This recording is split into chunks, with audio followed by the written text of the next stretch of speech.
Hello. Hello මේ අභිලාෂී සන්තෝෂ් කෙනෙක්ද? ඔව්. හරි ඉතින් ඔන්න අපි රාජ්‍ය ටීවී බ්‍රේකින් නිවුස් එකෙන් තමයි මේ වෙලාවේ කතා කරන්නේ. ඉතින් අපිට චුටි වෙලාවක් ඔයත් එක්ක කතා කරන්න පුළුවන්ද මේ වෙලාවේ? ඔව් පුළුවන්. හරි ඉතින් කියන්නකෝ මේ දවස්වල මොකද වෙන්නේ කියලා අපිට චුට්ටක්.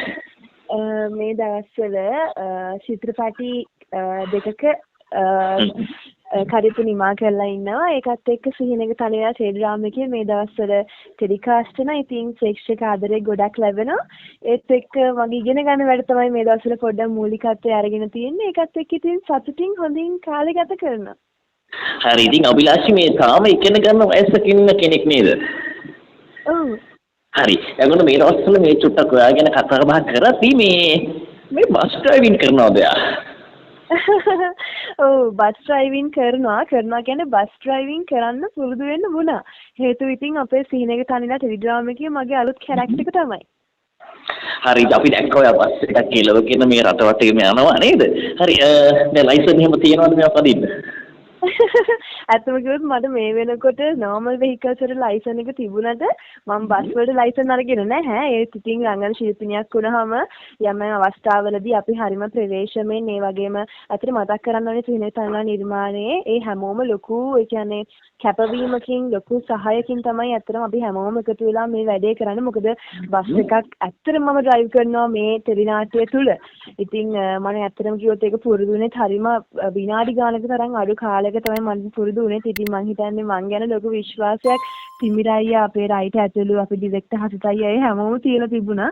ඉතින් කොහොම හරි යාළගේ උදව්වෙන් එතකොට ඩ්‍රයිවර් කෙනෙක් ගෙනල්ලා බස් එක පුරුදු වෙලා ඉතාමත්ම අඩු කාලෙක කොහොම හරි බස් ඩ්‍රයිවර් කෙනෙක් විදිහට බස් එක හරියට එලවන්න පුළුවන් වෙන විදිහට කොහොම හරි පුරුදු වුණා. මං හිතන්නේ හැමෝගෙම ඒ ආරක්ෂාව කැපවීම හරිම ප්‍රවේශමෙන් තමයි අපි මේ වැඩේ කරන්නේ. මොකද මම වුණත් එලවනකොට කිසිම කෙනෙක්ට කියන්නේ අපි පාරට අවහිරයක් වෙන්නේ නැති වෙන විදිහට කිසිම කෙනෙක්ට බාධාවක් නොවෙන්න තමයි ඉතින් හැමදේම හරියම පරිස්සමෙන් කරන්නේ. හරි දැන් අභිලාෂී කියන්නේ දැන් ඕන හෙට බස් එකක් දුන්නොත් එහෙම එලවන් යන්න කියලා අභිලාෂීට එලවන් යන්න පුළුවන් නේ? පුළුවන්.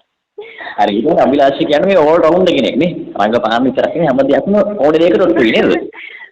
මං හිතන්නේ අපේ ඉන්න හැම රංගන ශිල්පිනියක්ම මං හිතන්නේ හැම දෙයක්ම කියන්නේ එක්ස්පීරියන්ස් කරන්න පුළුවන් ගොඩක් දක්ෂය තමයි මං හිතන්නේ මේ ශාස්ත්‍රයේ ඉන්නේ. ඉතින් මාත් කොහොමද ඉතින් පොඩ හැමදේම පුරුදු වෙනවා. අනිවාර්යයෙන්ම අභිලාෂී ඉතින් මොන අපි වගේ රංගන වැඩ කටයුතු සුරුපතනවා. ඉතින් චූටි දෙයක් අහන්න ඕනේ මේ දැන් ITN නාලිකාව වල මේ දවස්වල යන සිහිනක සමි වෙලා නැති අධ්‍යක්ෂණය ගැන වාට මොකද කියන්නේ? අධ්‍යක්ෂණය. ඔව් අධ්‍යක්ෂක ගැන මේ වැඩේ ගැන වාට මොකද කියන්නේ? සිහිනක සමි වෙලා මොන කැරක්ටර් එකක් එක්ක හැම දෙයක්ම එකතු කරාම වාට මොකද කියන්නේ? ඇත්තම කිව්වොත් මාව ටෙලිනාට්‍ය වලින් දැක ගන්න තියෙන ප්‍රමාණය අඩුයි ප්‍රේක්ෂකයන්ට. මේ වෙනකොට ලබන අවුරුද්ද වෙනකොට ප්‍රේක්ෂකයන්ට මාව චිත්‍රපට 3ක් හරහත් බලා ගන්න අවස්ථාවක් තියෙනවා. ඉතින් ඒ චිත්‍රපටි කිහිපේ එනකන් ඇත්තටම ප්‍රේක්ෂකයන් අතරට මම යන ප්‍රමාණය හරිම අඩුයි. ඉතින් මට ආරාධනාවක් ලැබුණා තිමිර අයියාගෙන් සහ අපේ හසිත අයියාගෙන් අපේ අධ්‍යක්ෂකතුමා මේ වගේ ලස්සන වැඩක් අපි කරනවා. ඉතින් ඔයාගේ දායකත්වයට දෙනවා නම් අපි කැමතියි කියලා තමයි ඒගොල්ලෝ මට කිව්වේ. ඉතින් ඒක මම බාරගත්ත හේතුව තමයි අතම කිව්වොත් මං හිතන්නේ මෙහෙම අපිට චිත්‍රපටයක තරම් රෙල් නාට්‍යකාර නිර්මාණාත්මක භාවයේ තාක්ෂණය අපිට භාවිත කරන්න බෑ තමයි. හැබැයි මං හිතනවා අපිට යම් තරමකට අපේ දක්ෂතා සීමා නොවි අපි ගුණාත්මක නිර්මාණයක් තෝරගත්ත මං හිතනවා අපිට ඒ උපරිම දක්ෂතාවය පෙන්නලා ප්‍රේක්ෂකයන්ට හොඳ දෙයක් ලබා දෙන්න පුළුවන්. ඉතින් මං හිතන්නේ මම ඒ දේ නිසා තමයි මේ වගේ සිහිනක තනේලා කියන ප්‍රමිතින් ඉහළ නිර්මාණයක් ඉදින් තෝරා බේරාගත්තේ. මේ වෙනකොට ප්‍රේක්ෂකයන්ගෙන් හොඳ ප්‍රතිචාර ලැබෙනවා නිකීට සහ අපේ සිහිනක තනි වෙලා ශ්‍රීනාථිට. ඉතින් ප්‍රේක්ෂකයන් ඉල්ලනවා ආදරෙන් දිගටම අපිට එක සම්දිලා ඉන්න කියලා. හරි සන්තෝෂ්ක දැන් මේ අපි සාමාන්‍ය කැරක්ටර් එකක් කරනකොට අපිට හම්බ වෙන සහාය නළුවගෙන් අපිට ලැබෙන සහායත් එක්ක තමයි අපේ කැරක්ටර් එක තව ටිකක් වැඩිපුර හොඳට කරන්න පුළුවන්කම තියෙන්නේ. ඒක අපි දන්නේ ඒකත් මේ මිනිහෙන් හැල්සේකර ගැන මොකද කියනවා හම්බුනේ මේ සහාය නළුව පිළිබඳව. ඔව් ඇත්තම කිව්වොත් හරිම සතුටුයි. ටෙලිනාට්‍යයක් කරද්දී මට හිමෙන්ටයිස් එක වගේ රංගන ශිල්පී ගැන ඇත්තටම ඔහු තාමත්ම ගොඩක් සපෝටිව් නළුවෙක් කියලා කිව්වොත් හරි. මම හිතන්නේ ඔහුත් එක රඟපාපු අනිත් හැමෝගෙම කිව්වොත් හැමෝම කියන්නේත් ඒක තමයි. කියන්නේ ඔහු මේ චරිතය ගොඩනගා ගන්න ඒ චරිතයත් එක්ක ඉදිරියට කොහොමද අපි ලස්සනට ප්‍රේක්ෂකයන්ට ලස්සන දෙයක් ලස්සන අවුට්පුට් එකක් දෙන්න කියන එක ගැන මම හිතන්නේ ඔහුට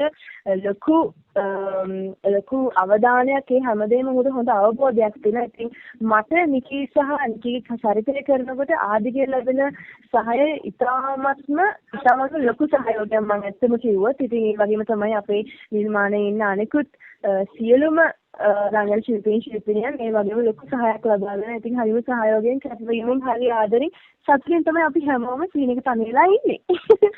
හරි. ඒ සන්තෝෂ්ගේ දැන් මොන අපි අධ්‍යක්ෂණය ගැන මතක් කරන්නේ සහය නළුව ගැන මතක් කරා. ඉතින් දැන් මේ නාට්‍යයේ තීර රචනය පිළිබඳව මේ තිමිර උඩල මත මේ විශේෂත්වය අපි දෙන්නේ මේකේ තීර රචනය පිළිබඳව. ඔව් මම හිතන්නේ තිවිරායියා කියලා කියන්නේ අපේ ලංකාවේ ටෙලිනාට්‍ය ක්ෂේත්‍රයේ ගත්තම ගොඩාක් අපේ ප්‍රේක්ෂකයන් ආදරය කරපු දැනටමත් ආදරය කරන ටෙලිනාට්‍ය කීපයකටම මම හිතන්නේ ඔහු තමයි හේතුව. මම කියන්නේ ඔහු ලියන ආකාරයට තිවිරායියාට තියෙන වෙනස්ම ක්‍රියේටිවිටිය වෙනස්ම නිර්මාණාත්මක බවක ඔහු හිතන්නේ හරිම වෙනස් විදිහට. ඒ කියන්නේ අර එක තැනකට කොටු වෙන්නේ නැතුව හැමදාම හැම ටෙලිනාට්‍යයකින්ම හැම නිර්මාණයකින්ම ඔහුගේ අපි වෙනසක් දකිනවා. ඉතින් මම හිතන්නේ මේ සිහිනක පහළ නිර්මාණෙත් ඔහු හරිම ලස්සනට මේ දිගහැරම කරනවා. ඉතින් හැම චරිතයකටම අවශ්‍ය වෙන විදිහට හොඳ මම හිතන්නේ හොඳ වැදගත්කමක් ඒකට හරියන හැම දෙයක්ම ලබා දීලා ඉතින් මම හිතන්නේ ප්‍රේක්ෂකයන්ව ටෙලිනාට්‍යයකදී අද බඳ ගන්න පුළුවන් විදිහට මම හිතන්නේ ඔහු රචනා කරනවා මේ හැම පිටපතක්ම. ඉතින් මම තිමරේට ස්තුතිවන්ත වෙනවා අතර මටත් මේ අවස්ථාව ලබා දුන්නට. හරි සන්තෝෂ්ගේ මම දකින දෙයක් තමයි වෙනස් චරිත හරි ලස්සනට කරන කෙනෙක් නේ. එතකොට දැන් මේ සිහිනයක තනි වෙලා මේ ටෙලිනාට්‍ය වල හම්බුන චරිතයේ ඔයාලට ලැබුණු ප්‍රතිචාර කොහොමද ප්‍රේක්ෂකයන්ගේ?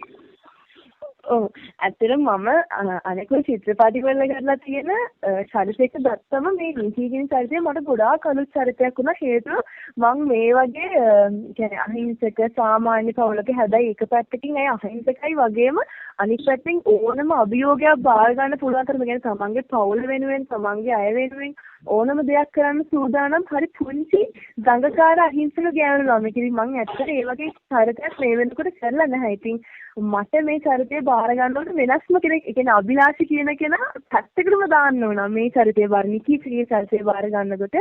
ඉතින් මම හිතන්නේ මේ වෙනකොට නිකීට ප්‍රේක්ෂකයන්ගේ ආදරය ලැබෙන්නේ ඒ ඇයට මම හිතන්නේ මම එකතු කරලා තිනවා යම් කිසි දේවල් ටිකක්. මම හිතනවා ඉතින් ඒ හින්දා කියලා ඉතින් මම හිතනවා අර අපි හැමෝගෙම ජීවිතවල දැන් මම වුණත් මගේ පවුලේ චූටි දුව. ඉතින් ඒ වගේ චූටි දුවල ගොඩක් ඉන්නවනේ මේ අපේ මුළු ලෝකෙම. ඉතින් මම හිතන්නේ චූටි දුවල ගොඩකට මම හිතන්නේ මේ නිකිගේ චරිතය ගැන කතා කරනවා. ඒ කියන්නේ ඇත්තටම අභිලාෂී අහිංසක චරිතයක් නෙමෙයි ඇත්ත ජීවිතේ නේද? මම අහිංසක නෑ. මම කතා කරේ මම අහිංසකයි ඇත්ත ජීවිතේ. මම හරියම පාඩුවේ තනි වෙලා හැම තිස්සෙම ඉන්න කෙනෙක් කිසි කෙනෙක්ට කරදරයක් කරන්නේ. නමුත් මේ චරිතය තුළ නිකී කියලා කියන්නේ දැන් සිහිනසන්ලා ග්‍රාමයේ බණ කටිය දන්නවා. අර බස් එකක් පැදවගෙන යනවා. කියන්නේ ඕන කෙනෙක්ට ගහන්න වුණත් එයා කිසිම වෙලාවක කියන්නේ පසුබට වෙන්නේ නැහැ. කියන්නේ හරිම කියන්නේ බැරෑරුම්ම ඩීප් හිතන ළමයෙක්. ඉතින් මම හිතනවා මාත් එක්ක බැලුවම පොඩ්ඩක් වෙනස් කියලා. මොකද මම හැමතිස්සෙම තනියෙන් කිසිම කෙනෙක් බාධා කරද්දී කිසිම කෙනෙක්ට රණ්ඩුවකට යන්නේ නැතුව හරිම නිශ්ශබ්ද වෙන්න කෙනෙක්. ඉතින් ඒ අතිවලම නිකී කියලා කියන්නේ හරිම වෙනස් චරිතයක්. හරි ඉතින් අභිලාෂී අපිට කියන්න පුළුවන් සෝමරත ඉස්සරහට මහත්යගේ දැන් මේ ඉස්සරහට ඉව තියෙන රේස් චිත්‍රපටියේ මේ දවස්වල තත්ත්වය කොහොමද?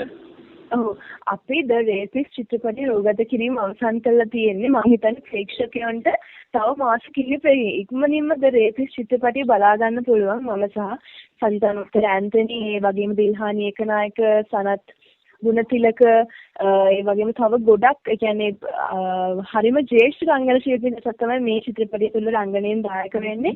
ඉතින් මට ලැබිච්ච චරිතය ඉතාමත් මං හිතන්නේ අමාරු චරිතයක්. ඒ කියන්නේ ලැබුණ චරිතය මොන වගේද කියලා. නැත්නම් ඒකටත් ඔන්න මේත් එක්ක උත්තරේ දෙන්න. මොන වගේ චරිතයක්ද තියෙන්නේ අභිලාෂී? මගේ චරිතය මම ගොඩාක් රිවීල් කරන්නේ නැහැ. මොකද ප්‍රේක්ෂකයන්ට එතකොට ඒක රස නැති වෙන හින්දා. අභිලාෂීගේ මිදුණා මම හිතන්නේ රේපි චිත්‍රපටයේ මගේ නම ශෂිකා. ශෂිකා කියලා කියන්නේ තමන් හරියම පොඩි වයසේදී ඒ කියන්නේ පන්ති වලට යන හරි අහිංසක ගමේ ඉන්න ගෑනු ළමයෙක්. ඉතින් ඒලවස් ඉවරලා ඉගෙන ගන්න ළමයෙක්. හැබැයි ඒ ළමයාට තමන්ගේ ජීවිතයේ කිසිම ගැහැණු ළමයෙක්ට අත්විඳින්න අවශ්‍ය නැති වෙන විදිහේ ඉරියව්වකට ඇයපත් වෙනවා. ඉතින් එතනින් පසුව මුළු පවුලම මුළු ලෝකයක්ම ඒව ගැරහුමට ලක් කරනකොට ඇයට කවුරුත් ඉතුරු වෙන්නේ නැහැ. තනි වෙනවා. ඉතින් එහාට අර ගැහැණු ළමයේ ජීවිතේ සපත්තු අඩියටම වැටුණාට පස්සේ කරගන්න දෙයක් නැති වෙනවා. මේ දැනෙන හැඟීම ඒ කියන්නේ කොච්චර අසරණ වෙනවද කියන එක මම හිතන්නේ ශෂිකාට දැනලා තියෙනවා. ඉතින් ඒක මම මේ ලෝකෙ කිසිම කෙනෙකුට සිද්ධ වෙන්න එපා කියලා මම නම් ප්‍රාර්ථනා කරන්නේ. හැබැයි ශෂිකාට ඒ දේ සිද්ධ වෙනවා. ඉතින් ඉදිරියට ශෂිකා කොහොමද මේ ප්‍රශ්නෙන් පළලා යන්නේ නැතුව ඉදිරියට මුහුණ දෙන්නේ කොහොමද කියන එක තමයි ඉතින් දැන් රේපි චිත්‍රපටයේ පෙන්වුම් කරන්නේ. මගේ චරිතෙන් ඒ වගේම ශෂිකාගේ පැත්තෙන් ගත්තම සුදේශ්ගේ පැත්තෙම ලොකු කතාවක් තියෙනවා. ඉතින් මේ රේපි චිත්‍රපටයේ හැම චරිතයකටම ලොකු කතාවක් තියෙනවා. ඉතින් මම හිතන්නේ ප්‍රේක්ෂකයන්ට රිලීස් වුණාට පස්සේ නරඹන්න ගොඩාක් ඉන්ට්‍රෙස්ටිං වෙන ෆිල්ම් එකක් වේවි. අනිවාර්යයෙන්ම අභිලාෂී මම ඇතුළු ගොඩක් පිටසක් මේ ලංකාව වගේ බලන්නේ ඉතින් කවද්ද මේක ඉන්නේ කියලා. ඉතින් අපි තව චූටි මතක් කිරීමක් කරනවා අභිලාෂී දැන් ඔය සිනමාවට අප්ලෝඩ් කරන්නේ මෙතුමාගේ ඉන්නේ. එතුමා ගැන ඔයාලට පුත කියන්න තියෙන්නේ. ඔව්. සෝමන් දිසානායක මහත්මයා කියලා කියන්නේ ඇත්තටම මම හැමතැනම කියනවා වගේ මගේ සිනමාවේ පියා. හේතුව එතුමා සහ මගේ ආදරණීය රේණුයන්ට මම ආදරේ මතක් කරන ඒ දෙකල තමයි මාව මේ ශාස්ත්‍රයට හඳුන්වා දෙන්නේ. එතනින් පසුව මගේ ජීවිතේ හැමතැනම ටර්නින් පොයින්ට් එකක් වුණා. ඒ කියන්නේ මට ලැබිච්ච හැම නිර්මාණයක්ම ඉතින් හාට මම ජ්‍යෙෂ්ඨයන් එක රඟපාන්න මට අවස්ථාව හම්බුණා. ඇත්තටම මම සිංහබාහු චිත්‍රපටයෙන් ඒ මට ජ්‍යෙෂ්ඨයන් සමග රංගනයට ලබා දුන්නේ මම හිතන්නේ ඒ අවස්ථාවම මට ලොකු දෙයක්. මොකද ඒ වගේ කෙනෙක්ට කිසිම දෙයක් දන්නේ නැතුව ඒ කියන්නේ නිකන් රංගනයේ පිළිවිදක් හදාarලා එකපාරට ශාස්ත්‍රයට ආපු කෙනෙක්ට මම හිතන්නේ මට විශ්වවිද්‍යාලයකට ගියාට වඩා ලොකු දැනුමක් අතර ජ්‍යෙෂ්ඨයන් එක්ක සහ ඒ වගේ සිනමා නිර්මාණයකට සම්බන්ධ වෙලා මට අත්දැකීම් ලබා ගන්න පුළුවන් වුණා. ඉතින් මම එතුමාට ගොඩාක් ස්තුතිවන්ත වෙනවා. අදටත් මගේ හැම කටයුත්තකදීම මම කියන්නේ මම රේණු නන්දයිසයි කිසිම විදියකින් ඒ කියන්නේ මට වැටහෙන්න දෙන්න නැතුව මාව අල්ලගෙන ඉන්නවා. හරි දැන් මොන අභිලාෂිකේ ගහන්න යන්නේ මේ සුත්තක් හිතලා උත්තර කියන්න වෙන ප්‍රශ්න කිහිපයක්. ඒක මොන අභිලාෂ දැන් මෙච්චර කරන්නේ රජසාපු සහය නළුවන් අතරින් නේද? ඔයාට තව අවස්ථාවක් ලැබුණොත් හොඳයි කියලා හිතන සහය නළුවෝද? ඇත්තම කිව්වොත් මම මේ වෙනකොට සහය නළුවෝ කීප දෙනෙක් සමගම රඟපාලා තිබුණාට මට හැමෝම එක හා සමානව ලොකු සපෝට් එකක්. ඇත්තට මේක අවංකව කියන්නේ එක හා සමානව ලොකු සපෝට් එකක් දුන්න හැමෝම වගේ. ඉතින් මට ඇත්තට මෙතන එකෙක් තෝරන්න බෑ කිසිම වෙලාවක. ඒ කියන්නේ මම ඇත්තටම ආදරේ මතක් කරනවා මාත් එක්ක රඟපාපු හැමෝම මට සපෝට් එක දුන්න. කියන්නේ මගේ කැරක්ටර් එක මට ඩෙවලොප් කරගන්න උදව් කරපු හැමෝටම. ඉතින් මම හිතන්නේ ඒ හැමෝම එක්ක වගේ ඊළඟට ආයෙත් රඟපාන්න තිබුණොත් හොඳයි කියලා මට හිතෙන තරමට ඒ හැමෝම මට ලොකු සපෝට් එකක් දුන්නා. කොහොමරි අභිලාෂී හැමෝම බේරගත්තනේ අවසානයේදී. ඉතින් මම ඇත්තටම සතුටු වෙනවා අවංකව. ඒ කියන්නේ මේ ශාස්ත්‍රය තුළදී මට කිසිම කෙනකින් ඇත්තටම ඒ කියන්නේ උදව්වක් නොලැබුණු නැති තරම්. ඒ කියන්නේ ජ්‍යෙෂ්ඨයන් ගත්තත් ඒ කියන්නේ අපි කෝස්ටා කෙනෙක් ගත්තත් හැමෝම හරිම ආදරණීයයි හරිම සමගියෙන් ඇත්තටම හැමෝම වැඩ කරන කටේ තමයි මේ ශාස්ත්‍රය ඉන්නේ. හරි දැන් අභිලාෂ හම්බුනොත් එහෙම ලෝක සිනමාවේ රඟපාන්න ඔයා තෝරගන්න ආස මොනවද කවුද? ඇත්තටම මට එහෙම කෙනෙක් කොහෙවත් ඉන්නේ නැහැ අවංකවම මේ වෙලාවේ. ඒ කියන්නේ ලෝක සිනමාවට යනවා කියන එක මම හිතන්නේ යනවා කියන එකත් ඇත්තටම ලොකු දෙයක්. ඇත්තට මේ වගේ ලංකාව වගේ හරි කුංචි රටක ඉන්න කෙනෙක් විදිහට හැබැයි දක්ෂතාවයත් එක්ක ඉදිරියට යනවා කියලා කියන්නේ ලෝකීය සිනමාවට ඒක ලොකු දෙයක්. ඉතින් ඒ වෙනකොට මට ඒ චරිතයත් එක්ක ඒ වැඩෙත් එක්ක හම් වෙන ඕනෙම දක්ෂ ජනප්‍රිය නළුවෙක් එක්ක රඟපාන්න කැමතියි. හරි අභිලාෂී මේ පාසල් විස්තර ඒ කටයුතුත් එක්ක පාසල් වැඩ කටයුතු එක්ක නම් මේක කරන්නේ නැති අධ්‍යාපන වැඩ කටයුතු එක්කනේ අපිට මේ පාසල් කාලය පිළිබඳව වගේ පොල් විස්තරයි චුට්ටක් මතක් කරගන්න. මගේ පාසල ආනන්ද බාලිකා විද්‍යාලය. ඉතින් පාසල් ගිහලා නම් මම දැන් ඉවරයි. මම දැන් මනෝවෛද්‍ය විද්‍යාව තමයි හදාරන්නේ මේ වෙනකොට. මගේ ඩිග්‍රී එක ගන්න ඉතින් ඉගෙන ගන්නවා මේ වෙනකොට. ඒකත් එක්ක ඉතින් ගොඩක් ආසාවෙන් මගේ රංගන කටයුතුත් එක්ක මේ මගේ උපාධිය ගන්න එක බැලන්ස් කරගෙන යනවා. ඒකත් එක්ක මගේ පවුලේ ඉන්නේ මගේ අම්මයි තාත්තයි අක්කයි මල්ලි. ඉතින් මට ලොකු සහයෝගයක් දෙනවා මේ වෙනකොට මගේ හැම වැඩ කටයුත්තම සම්බරව කරගෙන යන්න. හරි ඉතින් දැන් මේ විලාස් ගැමුණ අපේ රටේ ජනප්‍රිය රංගන ශිල්පිනියක්. මේකෙන් ගොඩක් කොල්ලන්ගේ අපි කියන කර්ෂක වෙලා වගේ ඇති නේද අනිවාර්යයෙන්ම නැති ගොඩක් කොල්ලන්ගේ ඉස්සර මේ ආසරය ගැන මොකද කියන්නේ අභිලාෂී? මම දන්නේ ඇත්තටම මම කර්ෂකද කියලා ගත්තා. ඒක තමයි තීරණය කරන්න ඕනේ. ඇත්තටම ආදරය කියන දේ නම් මම හරිම කැමතියි සහ මම හරිම ආදරෙයි. ඒ කියන්නේ මම පොඩ්ඩක් මගේ අම්මගෙන් තාත්තගෙන් ආදරෙ නොලැබුණත් මම තරහ වෙන කෙනෙක්. ඉතින් ඒ කියන්නේ මම ඒ වගේ හරි සංවේදී මිනිස්සෙක්. හරි සංවේදී දැනගමේ. ඉතින් ආදරෙට ගොඩක් ආදරෙ මම මගේ කියන සහෝදරයන්ගෙන්ද විවාහයන්ගෙන්ද යාළුවන්ගෙන්ද කවදාද දවසක මට හම් වෙන සිංහතාගෙන් ඉතින් මම ගොඩක් ආදරේ බලාපොරොත්තු වෙන කෙනෙක්. ඉතින් ආදරේට හරි ආදරේ මම හිතන්නේ මේ ලෝකෙ පවතින ආදරේ හින්දා. හරි ආදරේට හරි ආදරේ. හරි අභිලාෂ් කියනකොට ඉතින් අපිට ඉස්සරහට ඔයාගෙන යනවාද ඉන්න කියන කලා නිර්මාණය. ඔව් මේ වෙනකොට ද රේපිස් ඇතුළුව මම හන්නේ ප්‍රේමයක් කියලා සිංහ බෝධිසත්ව අධ්‍යක්ෂණයක් ලස්සන ආදර කතාවක්. ඒ චිත්‍රපටය නගෝ වෙනකින්ට ඉවත් වීමකට තියෙනවා. ඉතින් දර්ශන් තවරාජ සමග තමයි මම රංගනයෙන් දායක වෙන්නේ. ඒ වගේම තව ශ්‍රේෂ්ඨ නළුනිලියන් ආදර කරන ගොඩාක් අය ඉන්නවා. ඒ වගේම රචීන් සිවදාසන් සමග මම චිත්‍රපටයක් මේ වෙනකොට රූපගත කිරීම ඉවර කරලා තියෙනවා. ඉතින් මේ චිත්‍රපටයත් එක තියෙනවා. තවත් කීපයකට ආරාධනා තියෙනවා. ඉතින් ඉදිරියේදී බලා ගන්න සුනම් ප්‍රේක්ෂකයන්ට. හරි.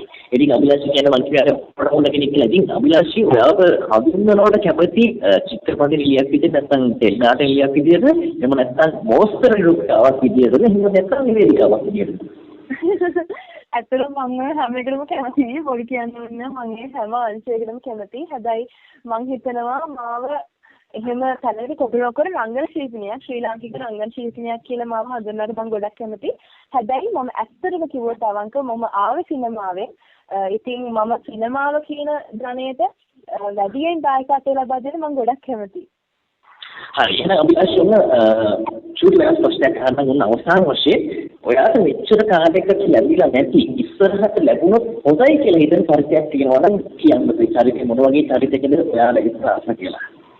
ඔව් මම ගොඩාක් කැමති දැන් තවත් අපේ හිතමුකෝ මම ඇත්තටම ගොඩක් ඉස්සර ආසාවෙන් හිටියා ડિස්කෂන් වගේ කියන්නේ මම අරගෙන සතත්ේ අඩියටම වටනා මනුස්සයෙක් දැනෙන්නේ කොහොමද වගේ චරිතයක් රඟපාන මට ඒ අවස්ථාව ඇත්තටම දැන් හම්බුණා. ඒ අවස්ථාව සැපිරුණා. ඉතින් ඇත්තටම මම ඒක එක්ස්පීරියන්ස් කරා. මට දැන් අවශ්‍යතාවය තියෙනවා ඒ කියන්නේ කවුරුම හරි අපි හිතමු මේ ලෝකේ හරි ලංකාවේ හරි හිතමු ශ්‍රේෂ්ඨතම කෙනෙක් ඒ වගේ ශ්‍රේෂ්ඨ කෙනෙක්ගේ කියන බයෝග්‍රැෆිකල් සිනමා නිර්මාණයකට දායකත්වය දෙන්න මම ගොඩක් ආසයි වෙන. ඒකනේ මම හිතන්නේ ඒක කරන්න ගොඩක් අමාරු දෙයක්. දැන් වෙනස් චරිතයක් දෙන්නත් නම් අපිට ඒ චරිතය මෙන්න මෙහෙමයි කියලා අධ්‍යක්ෂකවරයා සම කතා කරලා අපිට හදාගන්න පුළුවන්නේ. ඒත් අපි අර වගේ ශ්‍රේෂ්ඨ ගණේ හරි කවුරුන් හෝ අපිට මම බයෝග්‍රැෆිකල් වගේ නිර්මාණයකට අපිට දායකත්වය ලැබලා දෙනොත් අපි ඒ කෙනා ගැන ගොඩක් ස්ටඩි කරන්න ඕනේ. ස්ටඩි කරලා ඒ කෙනාට අපි කිසිම හානියක් නොවෙන විදිහට ඒ ගරුත්වය තියලා එයාගේ හැම දෙයක්ම වගේ අපි හොඳට ස්ටඩි කරලා අපි නිර්මාණයට දායක වෙනවා. ඉතින් මම හිතනවා ඒ වගේ දෙයක් කරන එක ටිකක් අමාරු වැඩක්. ඒක වැඩක් වෙන්නේ නැහැ. ඉතින් මේ වගේ නිර්මාණයකට දායකත්වය දෙන්න මම කැමතියි. අනිවාර්යයෙන්ම අභිලාෂී ඉතින් මම පෞද්ගලිකව ඔයාලට ප්‍රාර්ථනා කරනවා නේද අනාගතයේදී ඔයා හිතන ඔය වගේ අමාරු චරිත ඔයාලට කරන එක්ස්ට්‍රා ලැබෙන්න චරිත වලට ලැබෙන්න කියලා මම ප්‍රාර්ථනා කරනවා. ඉතින් අවසාන වශයෙන් බලන ඉන්න ප්‍රේක්ෂකයන්ට අභිලාෂී මොකක්ද කියන්න තියෙන්නේ?